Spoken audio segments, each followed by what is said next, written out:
नमस्कार, मेरा नाम है सुनैना कश्यप और आप देख रहे हैं KH लाइव हिमाचल। नए किरदार आते जा रहे हैं मगर नाटक पुराना चल रहा है। हिमाचल प्रदेश की राजनीति में नगर निगम और पंचायती राज चुनावों के नतीजों से पहले ही माहौल गर्मा गया है। भाजपा ने कांग्रेस सरकार पर चुनाव हाईजैक करने, प्रशासनिक मशीनरी के दुरुपयोग और आचार संहिता उल्लंघन जैसे गंभीर आरोप लगाए हैं।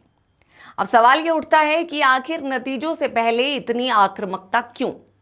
क्या बीजेपी को परिणाम अपने पक्ष में नहीं दिख रहे, या मामला वास्तव में लोकतांत्रिक प्रक्रियाओं को लेकर गंभीर चिंता का है?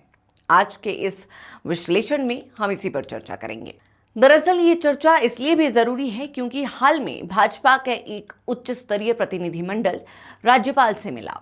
इसमें नेता प्रतिपक्ष जयराम ठाकुर और प्रदेश अध्यक्ष डॉक्टर राजीव बिंदल शामिल थे।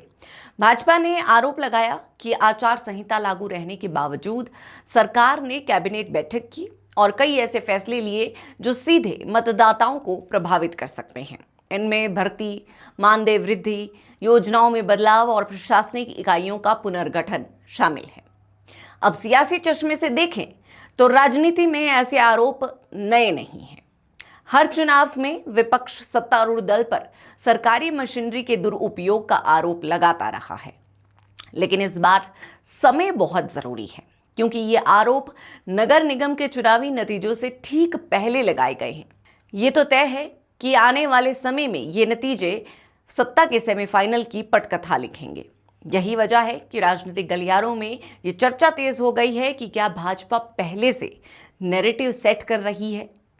राजनीतिक विश्लेषकों के मुताबिक इसके पीछे 3 संभावित कारण हो सकते हैं। पहला कारण, डैमेज कंट्रोल की तैयारी। अगर किसी पार्टी को जमीनी स्तर पर कमजोर प्रतिक्रिया महसूस होती है तो वो पहले से माहौल बनाना शुरू कर देती है कि चुनाव निष्पक्ष नहीं थे। इससे हार की स्थिति में समर्थकों को एक राजनीतिक कारण दिया जा सकता है।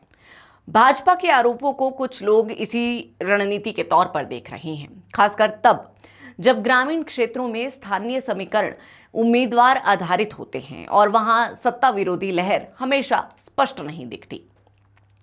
दूसरा कारण, राजनीतिक दबाव बनाना।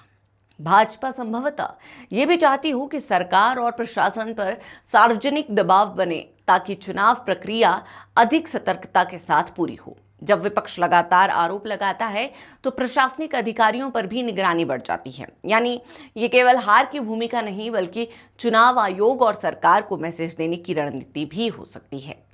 तीसरा और सबसे जरूरी कारण, 2027 की बड़ी राजनीति।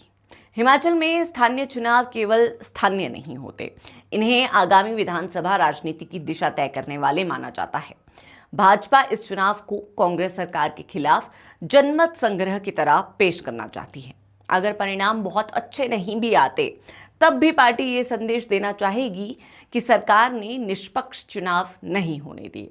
यानी राजनीतिक लड़ाई सिर्फ पंचायत या नगर निगम तक सीमित नहीं है, बल्कि आने वाले विधानसभा चुनावों की जमीन तैयार की जा रही है।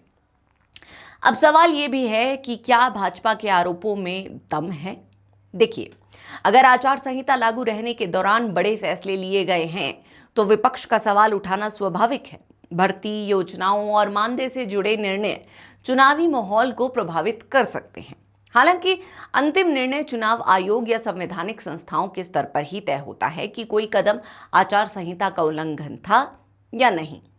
दूसरी तरफ कांग्रेस का तर्क ये हो सकता है कि सरकार का काम प्रशासन चलाना है और कैबिनेट फैसले नियमित प्रक्रिया का हिस्सा थे। यानी दोनों पक्ष अपने अपने राजनीतिक नैरेटिव के साथ मैदान में हैं। अब सवाल ये कि इसका राजनीतिक संकेत क्या हो सकता है?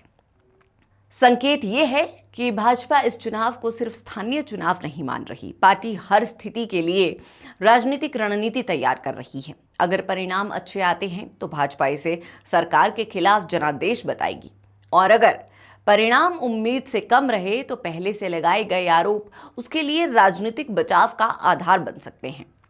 यानी साफ है कि ये केवल चुनावी शिकायत तो नहीं बल्कि पोस्ट रिजल्ट नैरेटिव की भी तैयारी हो सकती है।